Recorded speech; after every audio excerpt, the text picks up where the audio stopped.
Olá para você.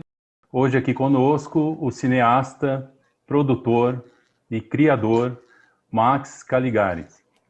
Max, muito obrigado pela sua presença, um prazer ter você aqui. Obrigado. E já vou começar com a pergunta: como o cinema dialoga com a psicanálise? Olha, para mim, sendo filho de psicanalista, então tendo um pai psicanalista, uma mãe psicanalista e um padrasto psicanalista, me ajudou muito, porque como cineasta, para dirigir atores, realmente você tem que ter um entendimento do humano e das emoções humanas bastante afiado. Ainda mais se você quer tirar alguma verdade daquele ator e não ter uma atuação teatral, porém verdadeira. Eu acho que, de fato, a psicanálise me ajudou muito nessa empreitada. Me ajudou muito na comunicação com o ator, como fazer com que o ator entenda o que o diretor está pedindo. Porque, de fato, como qualquer comunicação, né, você fala com o seu ator, né, ou fala com alguém, vamos dizer, e no meio disso tem todo um ruído e a questão é como é que essa mensagem chega para outra pessoa. Então, como se fazer compreender da maneira mais exata possível para que realmente a outra pessoa entenda exatamente o que você quer. E eu acho que a psicanálise, nesse sentido, por ter nascido num berço realmente, já diria até, né, já analisado, entre aspas, realmente isso me ajudou muito na minha profissão. E é sem dúvida, uma das coisas não só mais difíceis, pelo menos no set, a maior função que um diretor tem é a direção de atores, né? Pois a priori o seu filme ou sua série já de alguma forma já está pronta quando você vai começar a filmar. Você tem muitas páginas para filmar por dia, então você tem realmente aquele tempo limitado, geralmente são para uma série entre 6 e 8 páginas, que representa 6 e 8 minutos de material, de programação. Então, o seu trabalho lá é realmente isso, é dirigir aquele ator e conseguir, né, puxar daquele ator exatamente o que você quer e as emoções que você está procurando. E sem conseguir se comunicar, claro, isso não acontece, ou pelo menos dificulta. Muito interessante. Antes de ser psicanalista, eu já era ator. Fazendo o trabalho de laboratório da personagem, tem aquela coisa que de repente parece que veio a personagem, né? Então os atores eles se expressam assim, olha, desceu a personagem. É sempre alguma expressão de que a personagem vem do lado de fora de você, né? Sim, Como se sim, fosse uma entidade, né? sim. Desceu. Mas depois, entrando na psicanálise, trabalhando com ela também, eu me dei conta que talvez o que é emprestado para a personagem são alguns elementos do inconsciente, né? Então, acredito que ali no seu trabalho você provoque esses elementos virem à tona de alguma forma. Sim, sim, sem dúvida. Sem dúvida, você vai provocar, né, esses elementos, e aí, como a profissão sugere, dirigi-los, né, orientá-los para que eles sejam, vamos dizer, exteriorizados, né, apresentados da maneira que você imaginou, conceituou aquela personagem. Então você modela eles para ir na direção que você, né, imaginava que eles deveriam ir. Uhum. É aquilo que a gente fala de trazer a verdade da personagem, né? Sim, sem dúvida. Uhum. Uhum.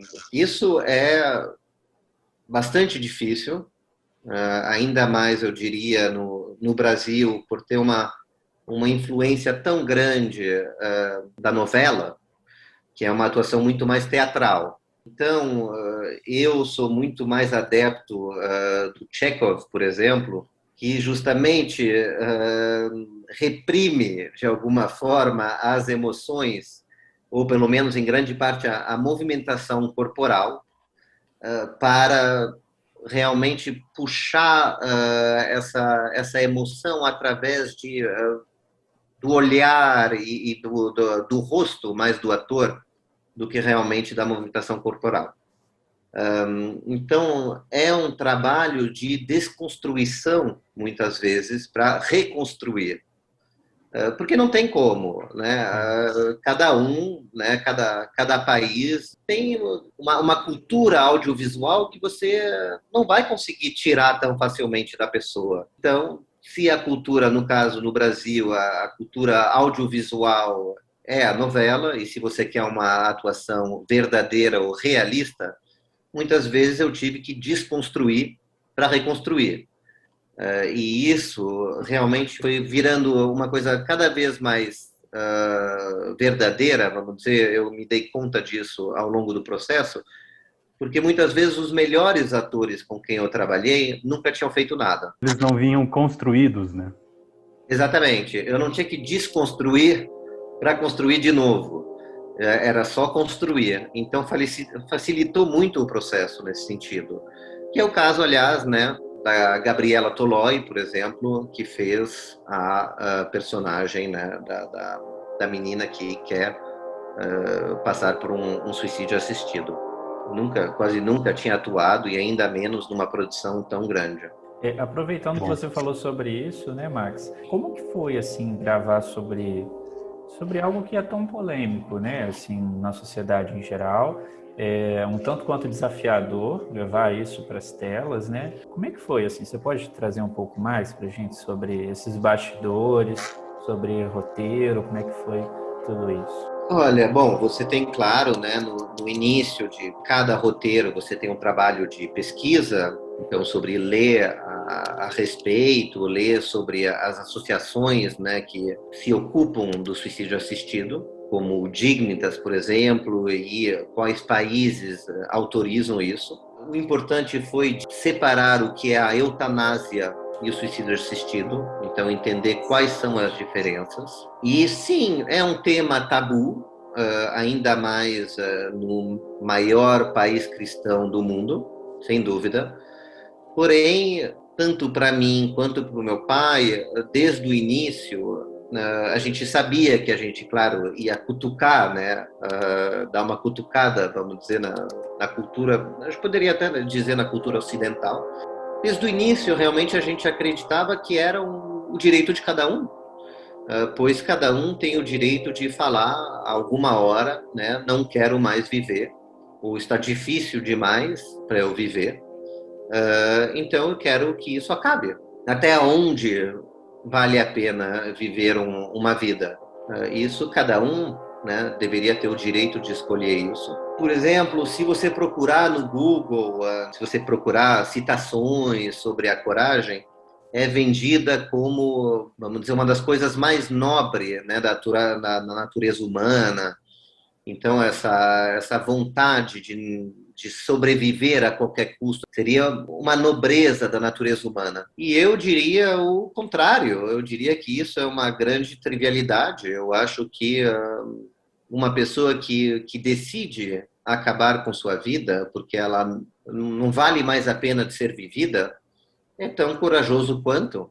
Já fui até aonde eu queria ir, que seja até, por exemplo, no caso como pelo que meu pai passou, né, um câncer, até onde vale a pena viver, até onde vale a pena fazer quimioterapia e estar completamente debilitado e depender dos outros, não conseguir funcionar por si mesmo e, né, mesmo às vezes, né, nem pensar mais por si mesmo.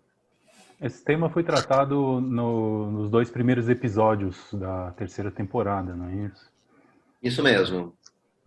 Isso mesmo. Bom, foi, de fato, como você falou, por ser um tema bastante tabu na nossa sociedade, é por isso que a gente escolheu, né, os 2 primeiros episódios. Então, é o tema mais forte, ao meu ver, da temporada, ou pelo menos o tema mais polêmico da temporada. uma coisa muito complicada naqueles episódios, que era um paradoxo muito grande e que para mim foi um grande desafio, voltando à atuação e à construção, né, de um ator, é que era uma menina que queria morrer, né, a Aurora. Uhum. Ela queria que o sofrimento dela acabasse, porém amava a vida. Então é um paradoxo grande e muito interessante de ser explorado. E eu acho que é um paradoxo tão grande que é suficiente para você criar uma personagem. Você não precisa de muito mais. 2, 3 características já é muita coisa para você trabalhar com um ator. E eu gosto geralmente de achar um ator que é um pouco o contrário do esperado. A fisiologia, né, daquele ator seja o contrário do que se esperaria. É o que eu busquei no primeiro episódio da segunda temporada, que era sobre o abuso conjugal. Eu busquei uma atriz que tinha uma expressão e uma fisiologia forte, e não o que o espectador comum poderia imaginar de o que é uma mulher que pode sofrer o abuso conjugal.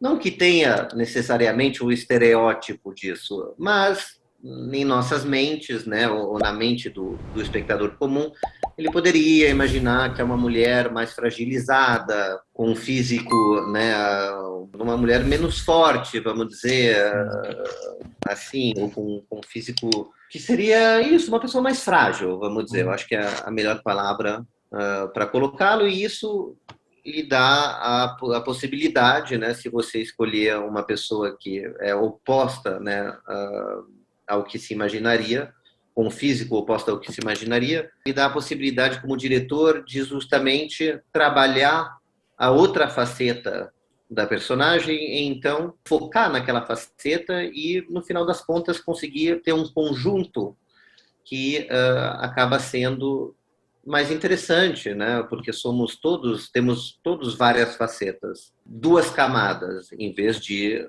uma só. Esse contraste é um tanto quanto psicanalítico. Sim, é bem possível, é bem possível. Mesmo que eu tenha, né, escolhido uma outra profissão, a gente não escapa, né? A laranja ou a maçã nunca cai da árvore. Uhum. Então, sim. Mas é por isso que me ajudou muito, né? O fato que meus pais tenham sido psicanalistas, para moldar cada ator, né? E foi realmente muito, como é que se diz isso? Helpful, né? Ajudou muito. Ajudou muito. Max, como que foi, assim, roteirizar a série como um todo? Os bastidores, inspirações. Sabemos que Carlo Antonini é um personagem, né, criado, né, baseado, olha o ato falho, criado pelo teu pai, né? E que até mesmo antes da gente começar, você disse que seria uma projeção dele. Mas de onde vêm as inspirações? Vieram todas dele? Teve influência de outras pessoas? Como que foi essa composição? A HBO se interessou não em roteirizar os romances, mas eles adquiriram os direitos da personagem, do Carlos Antonini. E eu estava trabalhando em Nova York na época, depois do meu mestrado, né, ter feito meu mestrado em cinema e documentário. Estava trabalhando como PA, né, assistente de produção e assistente de direção. E, claro, eu queria, né, como qualquer um, fazer um grande projeto e conseguir, finalmente, né, dirigir. E então, quando a gente teve essa oportunidade, a gente foi para Nova York e ficamos lá uns 3 meses pensando um pouco no que seria essa série e, em grande parte, se inspirando, né, ou de pacientes que ele teve ou de casos que ele chegou a estudar, mesmo alguns casos que ele estudou com o Roland Barthes, ou casos simplesmente que ele ouviu falar e os quais a gente achava interessante ilustrar ou exemplificar na série. E muitas vezes, como o Carlo Antonini, vamos dizer, a gente ia para temas que eram bastante polêmicos, ou pelo menos que a gente ia tentar fazer a audiência refletir ao respeito.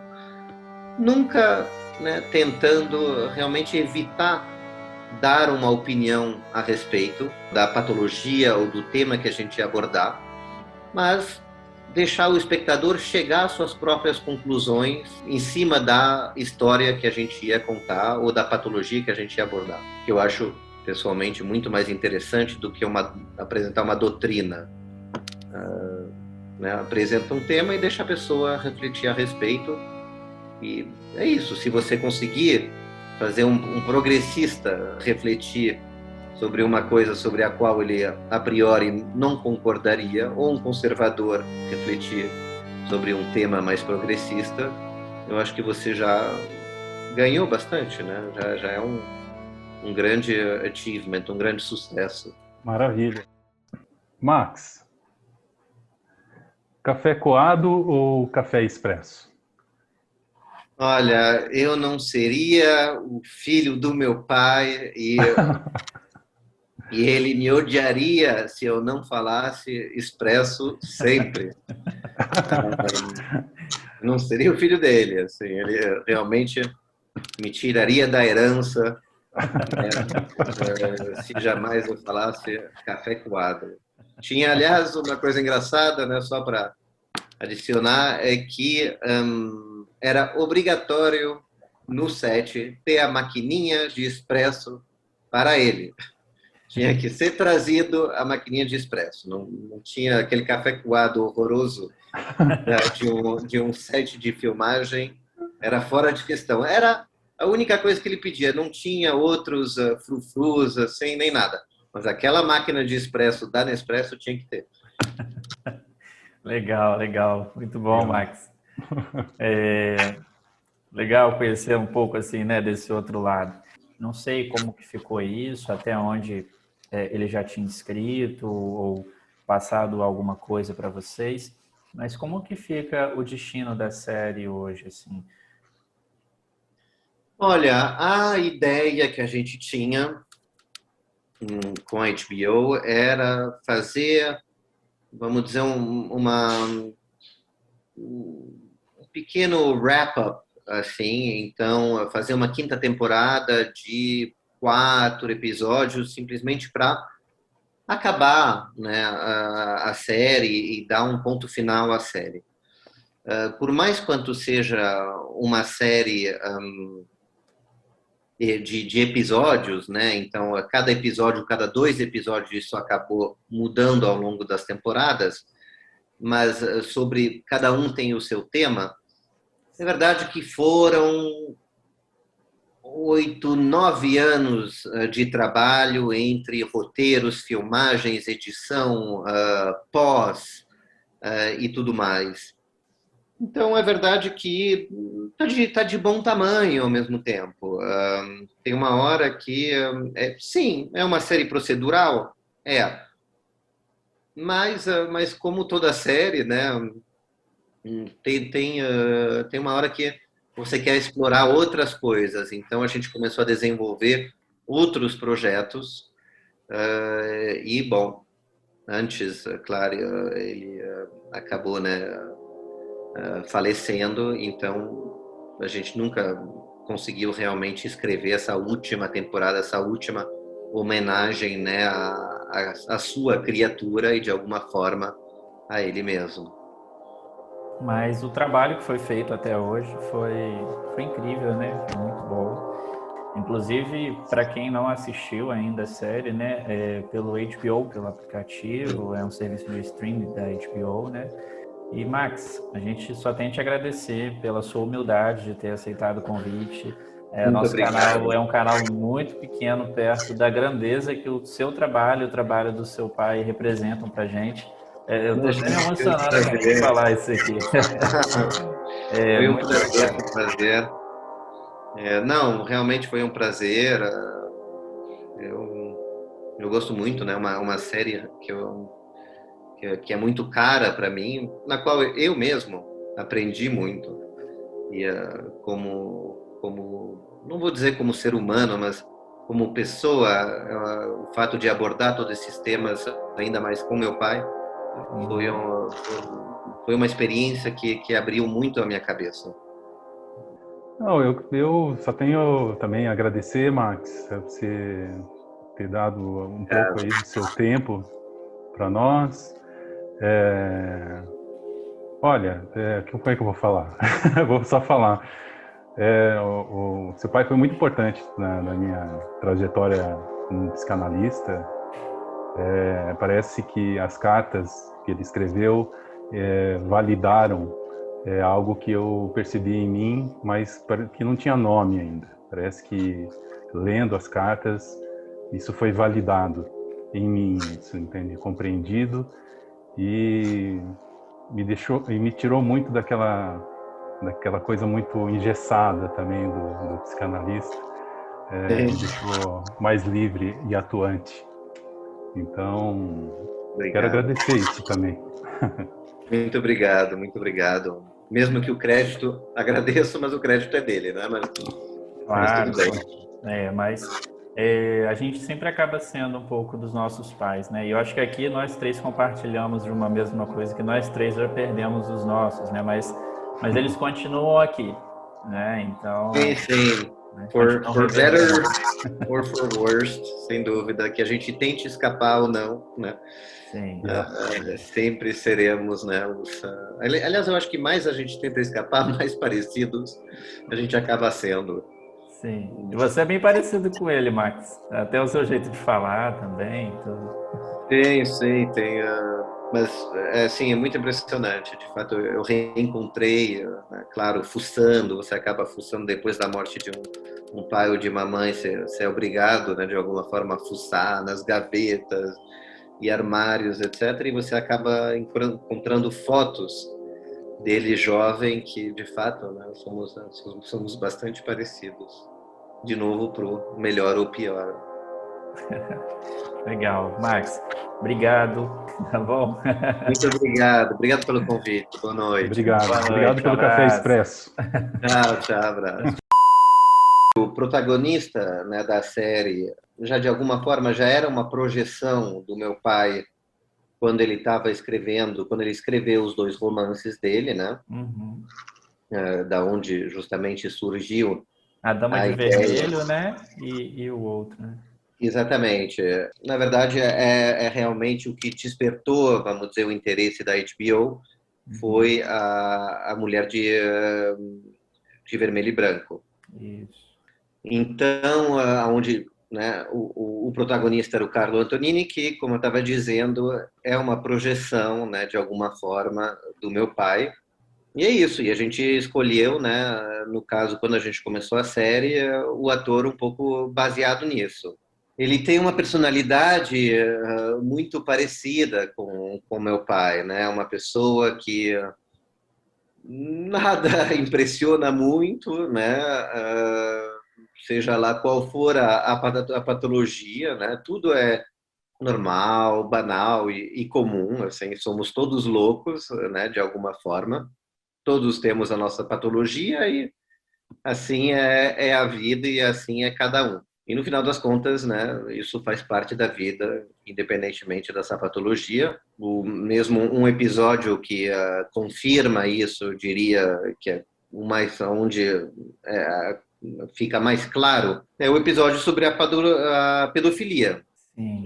O episódio sobre a pedofilia, ele não foi criado para condenar necessariamente a pedofilia. Ele foi criado para explicá-la. Então, mesmo, claro que ele condenaria, ou eu mesmo condeno, né, claro, a pedofilia, mas não foi nenhuma das patologias abordadas foram abordadas para criticá-las, né? Elas são somente abordadas e exemplificadas, né, através da série.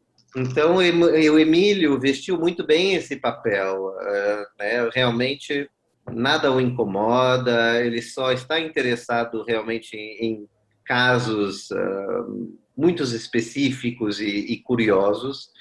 O dilema do dia a dia para ele tem pouco interesse, né? Ele realmente vai atrás dos casos mais interessantes, vamos dizer, mais inusitados.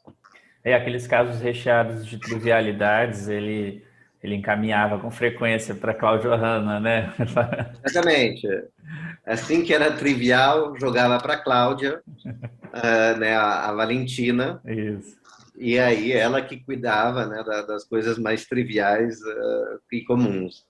Era o seu, um pouco era o seu escape, né, para não precisar lidar mais com esses casos, e isso né, é a temática da primeira temporada, né, Aham. onde é um analista cansado dessa trivialidade e é o que o leva, né, vamos dizer, a quebrar essa barreira, né, paciente-analista Uhum. e começar a se envolver, né, nos casos mais que ele, né, acha mais interessantes e além do que um psicanalista realmente deveria fazer, o que, claro, tem repercussões, né, sobre a família e amigos, né, ao redor dele, por ele, né, se envolver demais com a vida e a problemática de cada paciente.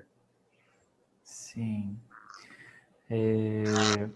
Bom, Max, eu tenho muitas curiosidades, muitas curiosidades. A gente levaria aqui uns 2 dias conversando para eu matar todas as minhas curiosidades sobre a série, porque realmente é uma série que eu gosto bastante e tem uma série também da Globoplay, né, que é a Sessão de Terapia. Ela é muito mais focada no setting, né? Já a série Psi, ela vai para além disso, né? Ela tem toda uma Ela drama. sai do consultório. Exatamente. A ideia desde o início era justamente que ela saísse do consultório. Eu acho que Claro, isso torna ela tão atraente, né? Como ela é também. exatamente. Eu acho que fez com que foi, na minha opinião, muito mais interessante no final das contas, porque Sim. além né, de abordar essas patologias e as questões psicanalíticas, não é uma série entre quatro paredes, aonde você só vê o analista, né, e o paciente conversando sobre as problemáticas que o paciente teria ou a patologia, né, do paciente. Você consegue, saindo do consultório, ilustrar realmente essas patologias e, junto com o protagonista, explorar essas patologias, mergulhar nessas patologias e as histórias, né, de cada um desses pacientes. Então, você evita vamos dizer, a questão dos talking heads, né? Então, só de duas pessoas conversando sobre o problema do paciente, Uhum. mas você transporta o espectador naquela vida e naqueles problemas que são abordados, os Uhum. sofrimentos, né, dela e todas as questões que aquele paciente tem. Eu percebi assim que mais que isso ainda a série tenta mostrar o lado humano do terapeuta, né? Que o terapeuta, o psicanalista, ele também se apaixona, né? Ele também tem as fantasias dele, ele também vive seus momentos de fúria, né?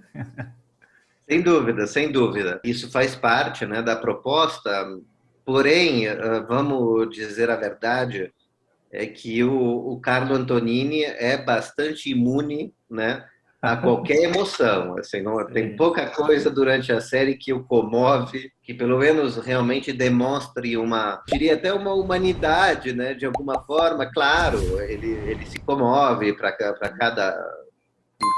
cada paciente, tem um carinho para cada paciente, etc. Mas ele é um protagonista bastante distante, né, as emoções humanas, né, não é realmente não é com ele, assim, ele é bastante frio, assim, vamos dizer. Tem um episódio muito bom também, acho que é da segunda temporada, em que o episódio contextualiza muito a transexualidade e até o ator que interpreta o Mark, né? Que seria o Max, Sim, né? sim, Tá é ele. dirigindo, sim.